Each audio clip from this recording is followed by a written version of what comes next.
Hey guys, and welcome back to EQ Planes, and today I'll be doing a trip report I've been looking forward to making for a very long time now. Today I'll be flying with Lufthansa on their 747-400 from Vancouver to Frankfurt.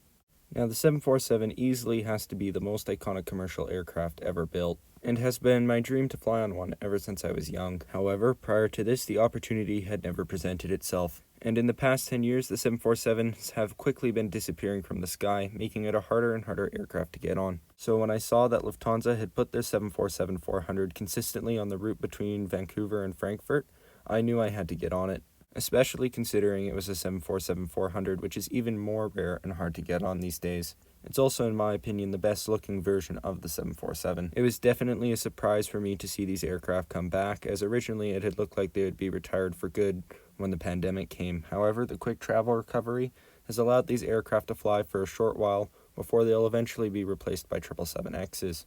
It also just happens to be that Lufthansa was the airline that I wanted to fly the 747 with.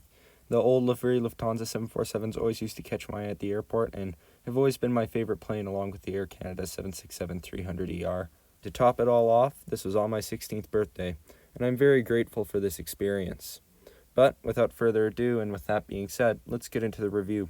Now, Vancouver Airport has always been one of my favorites. There's a reason it has such a high rating. Definitely like the layout of the airport. It's usually quite clean, good Wi-Fi at different spots, and the design on its own is definitely something nice to look at. However, this is the first time I'll ever be transiting through the international section at Vancouver Airport. However, their international section certainly did not disappoint and had much of what made the other sections of Vancouver Airport great as well. My only complaint is that before a full flight, the people tend to spill into the hallway and it can be kind of hard to get around. However, it is nice that at some gates they provide awesome views of the aircraft. It's pretty hit or miss though. Some gates provide very little view of the aircraft, but there are a few where you can get some incredible shots of aircraft. However, as we had a 4-hour layover, we quickly made our way to the end of the terminal, where you could see aircraft taxiing by quite well. Here's an Icelandair 757-200 in the Hekla Aurora livery, which is being towed to gate for a flight out to Keflavik today. However, without further ado, here's our aircraft coming in from Frankfurt today. This beautiful Boeing 747-400 is 24 years old and is registered Delta Alpha Bravo Victor Mike. This particular aircraft has operated for Lufthansa its entire life and was stored in Hamburg during the pandemic. This also happens to be the only one of their 8 747-400s that has been painted into the new colors. I was hoping for the old livery Lufthansa 747-400, as I prefer their old livery to the new livery, but at this point I didn't really care, as I was so excited to fly on the 747-400. Unfortunately, today our gate did not have a very good view of the aircraft. However, that'd be made up for in Frankfurt. With this 747-400 being able to carry over 371 people, there's definitely quite the lineup at the gate area. And while boarding the aircraft, you can see that yellow box, which is the only bit of yellow left on the aircraft's livery. Definitely wish they incorporated that yellow more into the aircraft's livery, rather than sticking with pure blue and white. But now, let's talk about the seating configuration of this Lufthansa 747.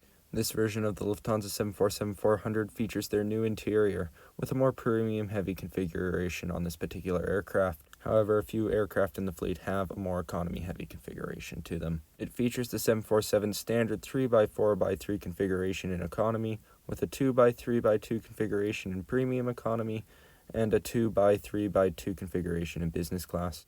I chose row 30 today as I wanted to try and get a view with both engines in it. It's considered an extra legroom seat, which we did have to pay extra for. It was hard to see both engines at the same time on the ground, but when the wings flexed during flight, you could clearly see both engines, so I recommend that seat. Waiting at our seats when we boarded was a Lufthansa branded blanket and pillow, which were quite comfortable. And when it comes to my first impressions of the cabin, you could definitely tell it was a pretty old looking cabin. However, the new seats definitely made it feel a little more modern than it really was. But now, without further ado, enjoy this taxi and takeoff on the Lufthansa 747-400, and I'll get back to you later in the flight.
after that beautiful parallel takeoff with the Lufthansa A350, let's take this opportunity to take a closer look at our seat today.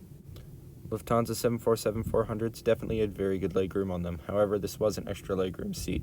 For reference, I'm 6'2". The recline on the seats was also very good. When it comes to padding, although it may not look like it, they're actually one of the best aircraft seats I've ever sat in.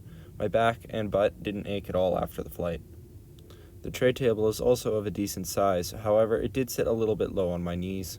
However, the seats were very clean, which is impressive for such a quick turnaround time, and something that a lot of airlines seem to have trouble with when they have a quick turnaround. They also had this little cup feature on the seat, which was actually surprisingly useful, along with adjustable headrests. And when it comes to the literature pocket, here you have an air sickness bag branded by Lufthansa. Definitely like how Lufthansa brands all their stuff. On Air Canada, they don't brand everything, which is not really a big deal, but is kind of a nice little feature. And here you have the Lufthansa 747-400 safety card. Here you have Lufthansa's duty-free magazine, which had plenty of shopping options for anybody who's into that. However, I tend not to buy from these things. You also had a Lufthansa onboard menu, which featured some extra snacks for purchase. Definitely like how they have the literature pocket in a separate section, as it frees up the backseat pocket for more stuff. And here we have the Lou review on the Lufthansa 747-400. Now, it was definitely a lot more spacious than your typical 737 lavatory. Lots of headroom in the 747, but yeah, pretty standard. Now let's take a quick look at the IFE on this flight. It was a pretty new and decently sized and quite responsive display. The moving map feature, my favorite part of any in-flight entertainment system, was of high quality, and there's definitely plenty of selections in both English and German for in-flight entertainment on this flight, so definitely no shortage of things to watch. However, I'd be focusing on the 747, which is the experience I'd come here for today. Me and my dad were also able to score a free seat next to us despite this being a fairly full flight. They also did come around with their first drink service of the flight. And after talking to the cabin crew, I was allowed to take some photos out the wing of the 747 near the front. And the cabin crew were awesome, by the way, and I'll talk a bit more about them later. But then, soon enough, came around Lufthansa's dinner service for today. It came with a very tasty pasta, a lettuce tomato side salad, along with a sort of lemon pastry and bun. It was also nice getting metal cutlery in economy, something I've never had before. Finished the meal in its entirety, and I was quite impressed by it. And they also handed out waters after the meal service was finished. As nighttime approached, the cabin crew had come around to all passengers and asked them to close their window shades for the next 3 hours, in order not to wake up other passengers who were sleeping upon sunrise. However, I chose to just have a 30-minute brisk nap on the flight as I wanted to enjoy the experience. As sunrise came, it definitely provided a great view over the wing of the 747. Lufthansa's breakfast service consisted of a yogurt, a veggie wrap, a granola bar, and an orange juice and coffee, which was okay enough. I will also mention Wi-Fi was available on this flight, however, I didn't purchase it. And free earbuds were also handed out. Anyways, though, enjoy this landing into Frankfurt and stick around for my final thoughts on the flight.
Now, when it comes to my final thoughts on this flight, I must say that this is the best flight I have ever had leading up to this point. The 747 provided an absolutely great experience, being incredibly smooth and one of the most iconic and best looking planes of all time. And it's hard for me to describe just how comfortable these seats really were. Usually after long flights I tend to blow my lower back out, however, my back felt fine after this flight and so did my butt. Lufthansa's service was also incredibly impressive, and I wish airlines like Air Canada would take up that same philosophy. The seats were very clean, and it was also definitely nice having metal cutlery, something you don't usually find on Air Canada, which prior to this flight was the only airline I had flown transatlantic with. The cabin crew was also incredibly accommodating and nice on this flight. They let me take as many photos as I wanted in the allowed places, and they also allowed me a visit to the cockpit after a flight, where you also had incredibly friendly pilots. But overall, I'm incredibly impressed with Lufthansa and super thankful and grateful that I've been able to fly on the 747-400, an opportunity I'll likely never have again. But anyways, I'd like to thank you guys for watching and hope to see you guys back next time.